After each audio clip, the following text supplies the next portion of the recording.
अरविंद केजरीवाल जी को मैं सौंपता हूँ। आगे पीछे इधर आप सब लोग इतनी बड़ी संख्या में आज यहाँ पे आए हैं, आप सब लोगों का बहुत बहुत शुक्रिया।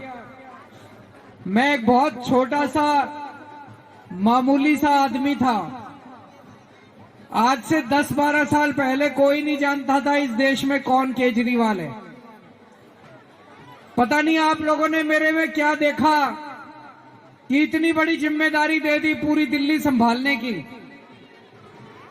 सच्चाई और ईमानदारी, बहन जी कह रही हैं सच्चाई और ईमानदारी देखिए। दोस्तों, जब से आपने मेरे को दिल्ली की कमान संभाली है, मैंने रात दिन 24 घंटे मेहनत करके आप लोगों की सेवा करने की कोशिश की है।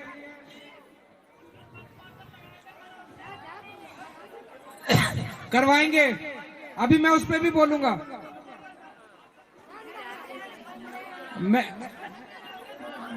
नहीं, उनको रहने दो, उनको बोलने दो। हाँ, नहीं, उनको बोलने दो। ऐसे मत करो भैया, उनको बोलने दो। उनको आ जाओ, ऊपर आ जाओ। ऊपर आ जाओ।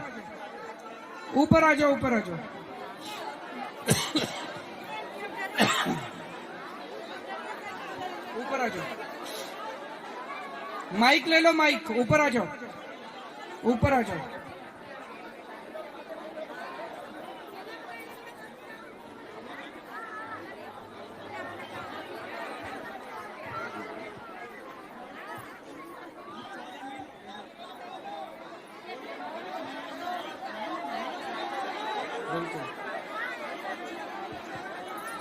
पता है, मेरे को पता है।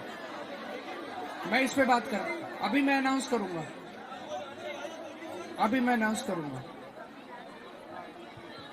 ये हमारे बस मार्शल भाई हैं, इनके साथ बहुत अन्याय हुआ, ये भी मैं बात करूंगा। पहले अपनी बातें पूरी कर लूं, फिर इनकी बात करूंगा।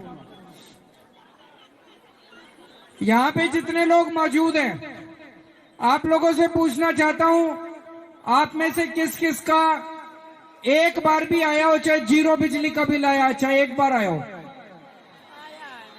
सब लोगों का आया हुआ, सबके हाथ खड़े हो गए। बीजेपी की 20 राज्यों में सरकार है, 20 राज्यों में एक भी राज्य के अंदर जीरो बिजली का बिल नहीं आता, और उनके सभी राज्यों में इतनी महंगी बिजली है। आप लोगों से पूछना चाहता हूं, यहां बिजली जाती तो नहीं है? पहले जाया करती थी। हमारी सरकार के पहले इन्वर्टर होते थे घरों में, जनरेटर होते थे। अब तो नहीं है, अब तो बिजली नहीं जाती।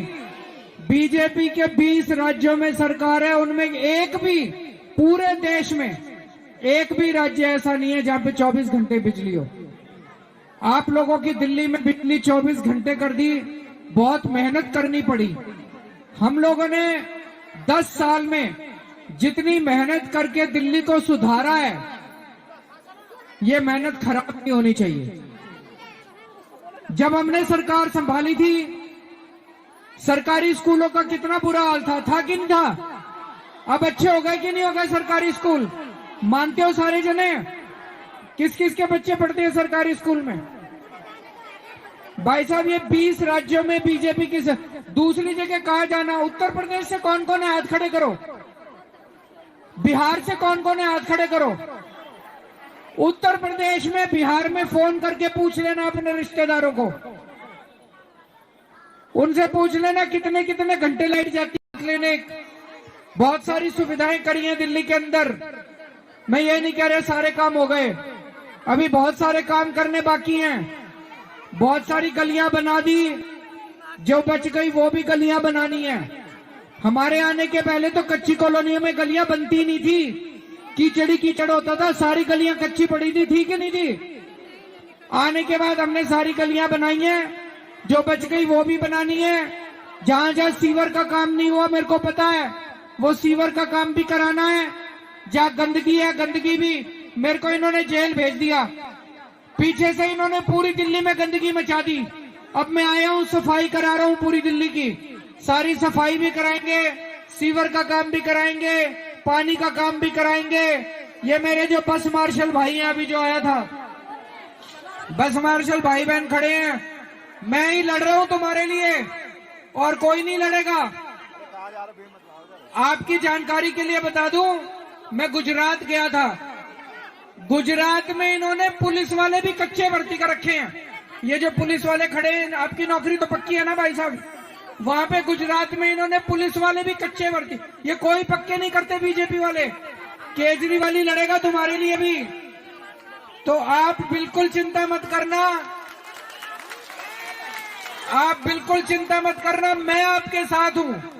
मैं लड़के आपको दोबारा नौकरी लगवाऊंगा।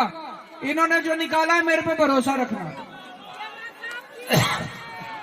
अब हम लोग, अच्छा एक और चीज बता दूं, जितनी महिलाएं मां बहनें खड़ी हैं, आपके लिए मैं काम कर रहा हूं। सबके अकाउंट में 1000 रुपए बहुत जल्दी आने चालू हो जाएंगे हर महीने।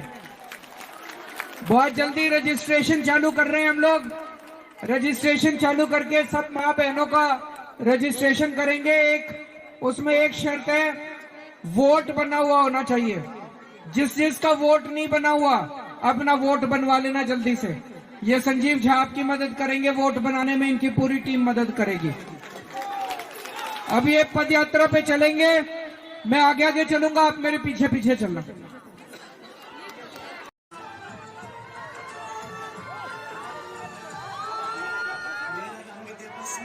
पूर्व निर्धारित कार्यक्रम के तहत आम आदमी पार्टी के राष्ट्रीय संयोजक और दिल्ली के पूर्व मुख्यमंत्री अरविंद केजरीवाल मुकुंदपुर पहुंचे। पहले उन्होंने एक जनसभा को संबोधित किया और जनता से सीधे बात की। इसके पश्चात स्थानीय विधायक संजीव झा ने विधानसभा की तरफ से उन्हें शाल उड़ाकर सम्मानित किया और जिसके पश्चात अरविंद केजरीवाल पदयात्रा के लिए निकले। मुकुंदपुर की विभिन्न कॉलोनियों से होते हुए, लोगों से मिलते हुए पूर्व मुख्यमंत्री अरविंद केजरीवाल ने पदयात्रा की।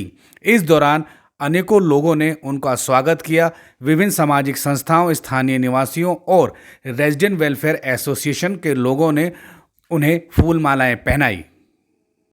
अरविंद केजरीवाल के साथ इस दौरान विधायक संजीव झा और झड़ौदा नगर निगम वार्ड से निगम पार्षद गगनदीप चौधरी भी मौजूद रहे। लगभग 1 से 1.5 घंटे तक अरविंद केजरीवाल ने पदयात्रा की और लोगों से मुलाकात की।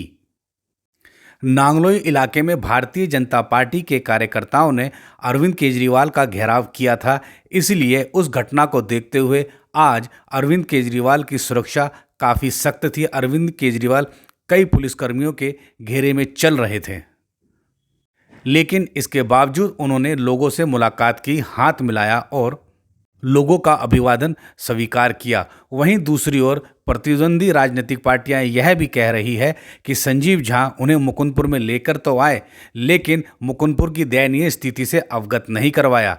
जहां गलियों में गंदा पानी भरा हुआ है, सड़कें टूटी हुई है, नालियां टूटी हुई है, उन्हें वहां लेकर नहीं गए। लोगों का यहां तक कहना है कि 11 साल से अरविंद केजरीवाल के कहने पर मुकुंदपुर के लोग संजीव झा को बार बार विधायक बनाते रहे हैं, लेकिन इसके बावजूद संजीव झा मुकुंदपुर का उतना विकास नहीं कर पाए हैं।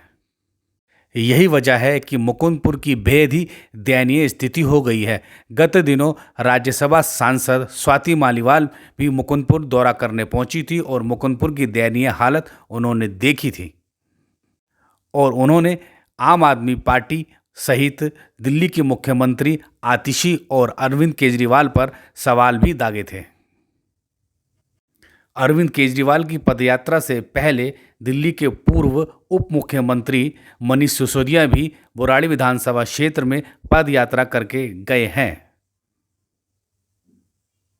हालांकि संजीव झा का काफ़ी विरोध होने के बावजूद मुकुंदपुर में अनेकों लोगों ने अरविंद केजरीवाल का जमकर स्वागत किया।